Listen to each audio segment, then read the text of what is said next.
Hi everyone. This is a moment of incredulity, gratitude, responsibility, and most of all, inspiration for me.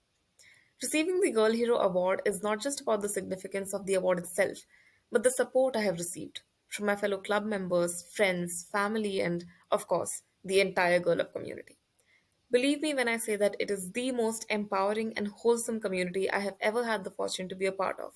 Because nowhere else have I met and befriended so many people from across ages, countries, cultures, genders, and of course, every possible walk of life, who are all united under one shared vision of justice and equity. So, a resounding and heartfelt thank you to each and every one of you, not just for honoring me with this award, but for building me as an activist. To talk a bit about activism, I'd like to share a story with all of you. There was a young girl once in a middle class family in coastal India, extremely intelligent, a girl who loved to learn and dream. She was top of her class consistently and aspired to study physics and the secrets of the universe. The day before her diploma exams, however, she received news. Her parents had decided to stop funding her education because they had money to educate only one child, and they chose to spend it on her brother, who wasn't nearly as hardworking or interested in studies as her. She was inconsolable, but her teacher came to her rescue because he was convinced that she was a rare gem and sponsored the money for her to write her exams. Given this last straw, she took everything she had and wrote a whole host of competitive exams in the hope of securing a good job so that she would no longer be dependent on others for assistance. She cleared everything, got the desired job, and went on to earn a respectable living. But she never got to accomplish her dream of studying the cosmos, physics. Years later, she became a mother, and while she had only two children of her own, after the death of her own mother, she was the eldest sibling remaining and assumed the responsibility of educating each and every one of them. She wanted to ensure that her sisters got the chance she never got. So she worked tirelessly, waking up before sunrise to drop her children and younger siblings to school, working hours without rest in her office, coming home to cook and do household chores, and for more than a decade she maintained that schedule. Eventually, she began to live her dreams through her family. Her youngest sister became a reputed doctor. Her only daughter qualified one of the toughest exams in the country to join the administrative services. At a time when women were required to be unmarried and sign a document forbidding them from having children in order to serve the country. But her most joyous moment came when her eldest granddaughter picked up a science encyclopedia at the age of 10 and said, I want to study the secrets of the universe. That granddaughter, the third generation of a woman who refused to bow down to circumstances or relinquish her dreams, now holds a double major in physics and mathematics and is pursuing a PhD. Her youngest granddaughter is here speaking before you all right now. As you can probably tell by now, my journey of activism is inspired from close quarters, beginning with my grandmother, my mother, and my elder sister. I have grown up in the company and guardianship of powerful and brilliant women, each of whom dealt with struggles of their own, from a patriarchal family to an abusive marriage to mental health struggles from being made to feel less than as a visible minority in a male dominated space and an unfamiliar country. And yet each of them has not only survived, but thrived on their way to overcoming the obstacles they faced. My activism is born from their legacy. Personally, I believe I have one more source of motivation to continue on this path that is internal.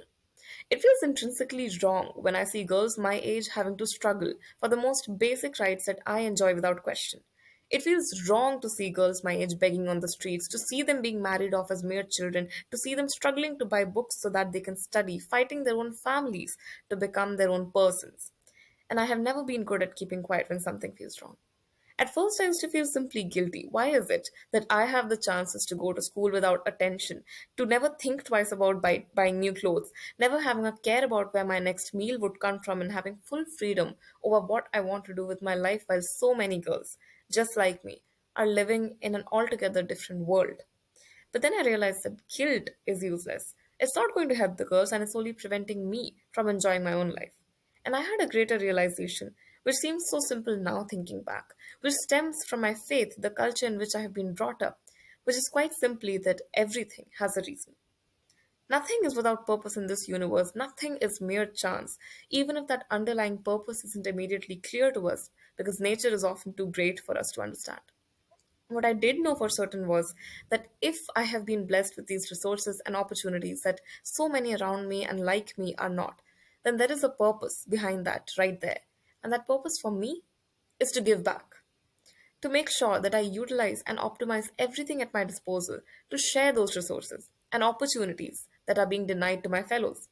And that is when I decided that this is what I want my guiding purpose to be, the utterly simple core value of service and solidarity. That core value could be different for each one of us, and no value is less than another. For some, it may be personal growth, or courage, relationships, or creativity, respect, adventure, or love. On the way through not just my own activism, but the services of my family and friends, I have met some people who have left an unforgettable impression on me.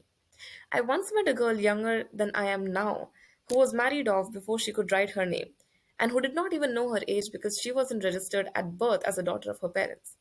But that girl, she said no. With the help of an NGO, she not only escaped her own illegal marriage, she became a local campaigner and advocated against child marriage for her entire village. Went back to pursue her own education, all the while being unaware of what year she had come into this world. And I met another girl, a survivor of human trafficking who had literally jumped and run away from the brothel she had been kept captive in, with the help of a rescue team, and who joined that team to work on preventing deceit and trafficking of other girls like her. I once heard of a pair of sisters who were so poor that they could not afford separate school uniforms, but so dedicated that they exchanged uniforms each day so that one sister would attend school, teach the other what she learned, and switch places on the next day.